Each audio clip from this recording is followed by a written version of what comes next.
Welcome to another deep dive. We're tackling a topic that's buzzing all over social media, the Miss Universe competition. More specifically, we're going to zero in on the whole Miss Universe Asia situation. Yeah, there's been a lot of talk about that, huh? Oh, tons. So much debate swirling around it. Especially online, right? Totally. See, this year was a big one for Miss Universe. Huge EE.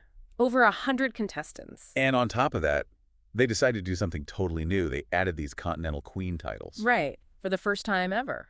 So now you have Miss Universe, obviously, but you also have Miss Universe Africa, Miss Universe Europe, the whole deal. Exactly, like a whole new layer to the competition. And it's really added fuel to the fire, so to speak, in terms of all the opinions flying around. Oh, for sure. So the situation with Miss Universe Asia is particularly interesting. The title went to Chelsea Manalo from the Philippines. Right. But get this, she didn't even make it into the top 12 overall at Miss Universe. Yeah, that's what's got everyone talking, right? Exactly. And it's got people asking, was this just a consolation prize for the Filipino fans who were bummed she didn't place higher? A way to kind of soften the blow, maybe? Yeah, was it like, oh, she didn't get in the top 12, but hey, here's Miss Universe Asia. You can see why people are wondering, right? Totally. Or Yeah. did Manalo actually earn the Continental title? Like, did she genuinely deserve it? Did she tick all the boxes based on merit and everything? Precisely. And that's the question we're diving into today. We've got this super interesting opinion piece by John Stephen C. Espinito. Okay, let's hear it. And right off the bat, we got to mention Espinito's from the Philippines. So obviously he's a big Miss Universe fan. Probably rooting for Manalo from the get-go. Oh, absolutely. Yeah. But the thing is, even he seems to be struggling with the idea that the award might have been, well, what he calls a conciliatory gesture. Like even he's questioning it a bit. It seems like it. He actually says, and I quote, "As of this writing, it is not clear to me how the organization arrived at this result." Oh, wow.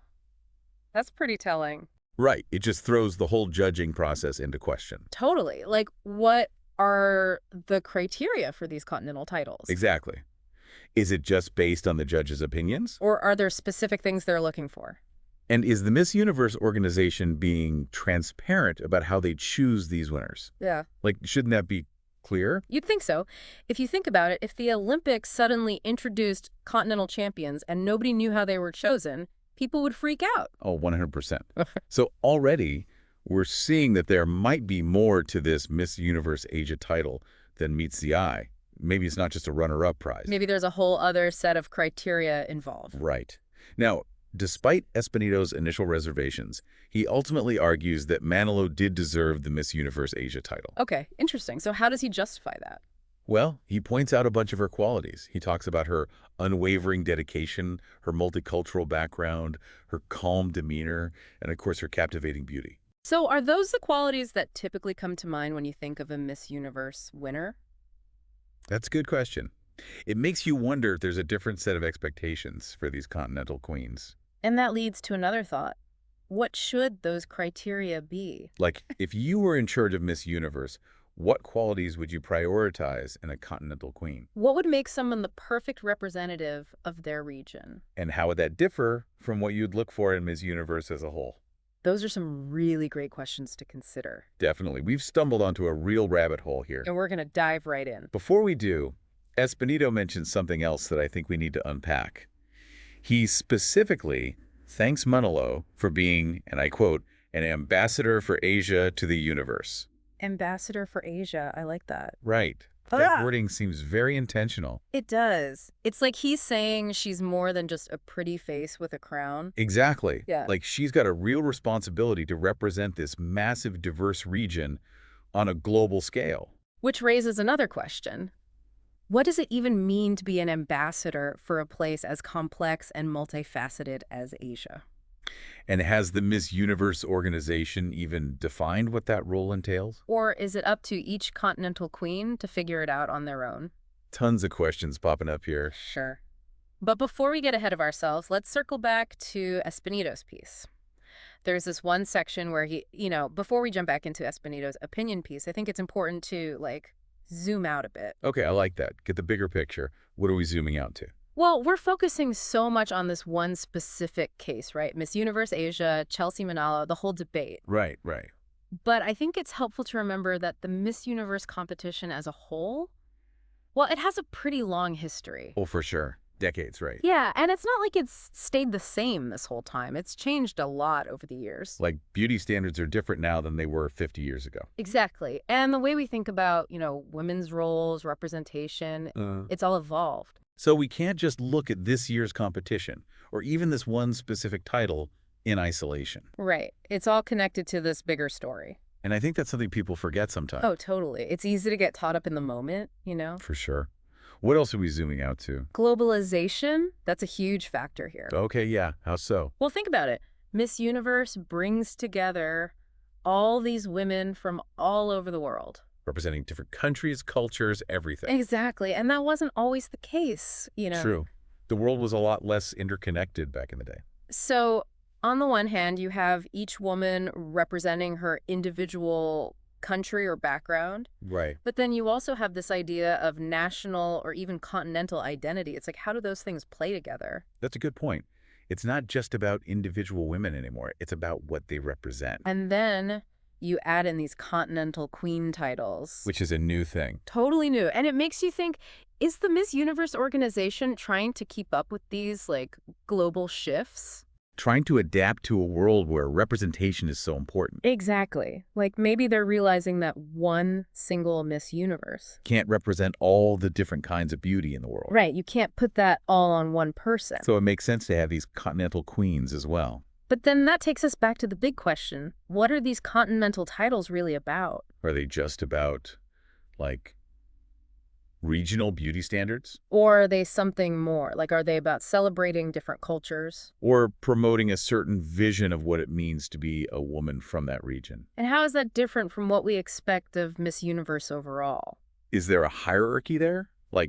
Continental Queen is less than Miss Universe? Or they have their own, separate roles and significance? Man, the Miss Universe organization needs to clear some of this up. They really do. I mean, I checked out their website, right, to see if there's any info about, judging criteria. It's super vague. It talks a little bit about the history of the competition, but not much about the specifics of how they choose the winners. It's almost like they want to keep it a secret. Maybe they think that adds to the excitement. Maybe. But it also leads to all this confusion and speculation. Oh, absolutely. Just like what we're seeing with Chelsea Manalo. So I'm going to put you on the spot here. Why should our listeners care about all this? It's just a beauty pageant, right? Well, I think it's deeper than that. These events, even if they seem, superficial... They reflect something about our culture. Exactly. What we value, what we consider beautiful, what we aspire to. It's all wrapped up in there. And when we pay attention to those things, when we really think critically about it... We can learn something about ourselves. Exactly. And about the world around us. It's about looking past the pretty dresses and the crowns. And seeing the bigger picture. Love that. And asking questions why was this woman chosen? Yeah. What message does that send? Does it reinforce stereotypes? Does it challenge them? What impact does it have on the young girls watching this all over the world? Powerful stuff. It really is. Yeah. And I think as we continue to break down Espinito's opinion piece... We'll see how even one person's perspective can open up all these bigger conversations. Exactly. Okay, so let's get back to the article. Espinito mentions a few specific things that he thinks make Manalo deserving of the title. Her dedication, her multicultural background, all that. So let's dig into those and see how they fit into. Okay, so we've been going back and forth about this opinion piece. And honestly, it's clear there's a lot to think about when it comes to this whole Miss Universe Asia thing. It's not just a beauty contest anymore, right? It's about, who's representing a region, what responsibilities come with that, and even just how the heck do they even pick these winners? Yeah, Espinito's take on it, even if you don't totally agree with them, it really makes you stop and think, what is Miss Universe even about now? Especially with these new Continental Queens. Yeah, for sure. And I think it's time we just come out and say it. Did they get it right? Did Chelsea Manalo deserve to be crowned Miss Universe Asia? The big question, right? I mean, it's tough to say. Espinito makes some good points about her, right? He talks about how dedicated she is, her multicultural background, how she always seems so calm and collected, and obviously she's gorgeous.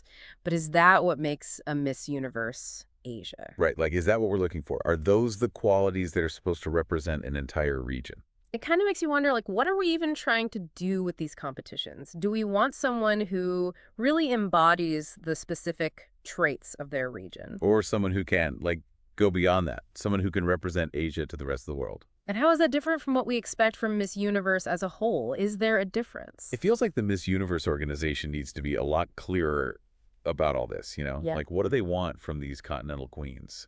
Totally agree. They got to be more transparent if they want people to take it seriously. Like, what if they just told everyone exactly how the judges decide? Yeah, what are they looking for? What are the criteria? And maybe even show us some scores, but without the names, so it's fair. That would make things so much more interesting, you know? It wouldn't just be about who's the prettiest anymore. It'd be about so much more. Exactly. So, for everyone listening, here's the takeaway. Don't just accept what you see on stage. Ask questions. Dig a little deeper. Figure out what you think. Miss Universe and all these big events, they're not just entertainment. They reflect our values. They reflect how we see the world. So we got to engage with them thoughtfully, think critically. It matters. Absolutely. Before we wrap up, I want to leave you with a thought. Imagine you're in charge of Miss Universe. What would you look for in a Continental Queen? Ooh, that's a good one. How would that be different from picking Miss Universe? This deep dive, it's just the beginning. You know, there's so much more to explore. So do your research, check out different opinions, and figure out what you think. Maybe someday you'll be the one changing how we see beauty and diversity on a global stage. Keep exploring, everyone.